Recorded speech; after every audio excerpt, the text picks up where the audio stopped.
Sarah's hand trembled so badly she almost dropped the envelope. Inside was a gold-embossed invitation from the last person she ever wanted to hear from again. Richard Matthews, her ex-husband, the man who destroyed her. You are invited to my Businessman of the Year award ceremony. But it was the handwritten note that made her stomach turn. I know things didn't work out between us, but I'd love for you to see how far I've come. No hard feelings. R. No hard feelings? Sarah's legs went weak. She sank into her kitchen chair, memories flooding back like a nightmare she couldn't escape. 7 years ago, rain pounding down, her 6-month pregnant belly, Richard's cold voice. I can't do this anymore. You're just a burden I can't afford. He threw her suitcase onto the wet street. You'll never be anything without me. Nothing. The door slammed in her face. That night, Sarah stood in the pouring rain with nowhere to go. Her family had disowned her for marrying Richard. She had $47 in her pocket, no job, and a baby.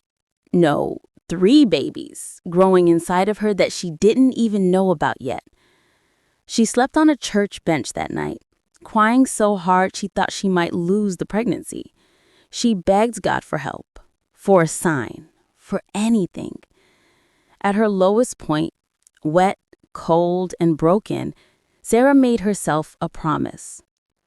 I will survive this. I will rise. And one day, he will regret every word he said to me. That was 7 years ago. Now holding this invitation, Sarah smiled slowly. Oh, Richard, you have no idea what you just invited into your perfect little ceremony. The night of the ceremony came. The Grand Royale Hotel sparkled with lights and expensive perfume filled the air. Rich and important people crowded the ballroom, drinking champagne and celebrating Richard's success. Richard stood near the entrance in his expensive tuxedo, greeting guests with his new wife, Victoria, a former beauty queen covered in diamonds. He kept looking at his watch, then at the door. Part of him hoped Sarah wouldn't show up. That would prove she was still poor and broken. But another part wanted her to come, to see his success, to know what she had lost. Then at exactly 8:47 p.m., everyone suddenly went quiet. A shiny purple Lamborghini pulled up to the red carpet. The parking attendant almost fell over himself, rushing to open the door. Out stepped a woman who looked like pure confidence. Her green dress fit perfectly, with designer heels that clicked powerfully on the marble floor. Her hair was styled beautifully with gold jewelry, but it was her face that made Richard's stomach sink. The same beautiful face, but different now. Not defeated, not desperate, powerful. Sarah walked into that ballroom like she owned the place. Camera flashes went off, people whispered. Richard's throat got dry. Who's that? Victoria hissed, grabbing his arm. Nobody, Richard said, but his voice cracked. Sarah's eyes found his across the room. She smiled, not the warm smile he remembered, but something colder, more satisfied. She walked straight toward him, and people moved out of her way. Richard, she said smoothly, holding out her hand. Thank you so much for inviting me. Congratulations on your award. He shook her hand. His palm was sweating. Sarah, you look... I didn't think you'd... Didn't think I'd what? Survive? Show up? Succeed? Her smile didn't change. Victoria cleared her throat loudly. Sarah turned to her warmly. You must be the new Mrs. Matthews. That's a beautiful dress. Vera Wang, right? I have the same designer working on my clothing line. Your clothing line? Victoria's eyes narrowed. Oh, Richard didn't tell you. Sarah's eyes lit up. I own Sarah Lux. We just made deals with 3 major stores across the country. Fashion and technology combined.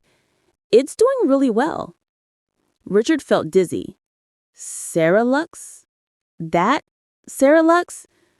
The company that was just in Forbes magazine last month? Those are your sons? Someone gasped, pointing at the entrance.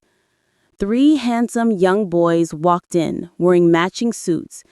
They were about 6 or 7 years old. Triplets. Each one walked confidently, looking around the fancy ballroom with calm, curious faces. Sarah's face softened completely as they came to her. She bent down to their level. Boys, this is Mr. Matthews. He's an old friend. The oldest boy held out his small hand. Nice to meet you, sir. Mommy says it's important to be polite to everyone. Richard stared at the child's face, a face that looked somewhat like his own. His mind raced back 7 years. 6-month pregnant. Triplets. These are my sons. Sarah cut him off, firmly, standing up. Daniel, David, and Dominic. I raised them by myself, fed them by myself, taught them by myself, loved them by myself. They don't need anything from you, Richard. They never did. She turned to the curious crowd. You all want to know the story? 7 years ago, I was kicked out while pregnant. No money, no home. I slept on a church bench for 3 months. Then a kind woman let me stay in her guest house if I helped with her business, a small online clothing store. I learned everything from her. How to design clothes, how to market them, social media, customer service. I worked 16 hours a day, even after the boys were born. When they were 2, I got a small loan from a program that helps women start businesses. I started with 3 sewing machines and a dream. Today, Sarah Lux has over 200 employees and makes hundreds of millions of dollars every year. She looked directly at Richard. You thought seeing you succeed would break me. You thought I'd come here looking sad and broken, remembering everything I lost. But Richard, you did me the biggest favor of my life. You left me. Her voice got quieter, but more powerful. I came here tonight, not because I needed to move on.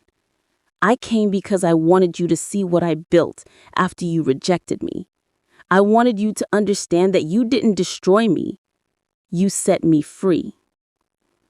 One of the boys tugged on her dress. Mommy, can we go now? Uncle Michael is making us pizza tonight. Uncle Michael? Richard heard himself ask. My husband, Sarah said casually, pulling out her phone to show a picture. A handsome man with kind eyes stood with her sons, all of them laughing at a beach. Michael Peterson. He's a children's doctor. I met him at their school. He treats my sons like his own. He sees me, really sees me. She bent down, kissed each of her boys on the forehead, then stood up straight. We won't stay for dinner. I just wanted to pay my respects. Oh, and Richard, that note you sent, no hard feelings? You're right.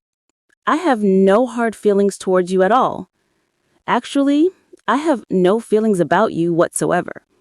You're just a stranger who once made the best mistake of his life. With that, Sarah Peterson turned and walked out of the ballroom in her designer heels, her 3 sons following like little gentlemen, leaving behind a room full of shocked whispers and one completely broken man.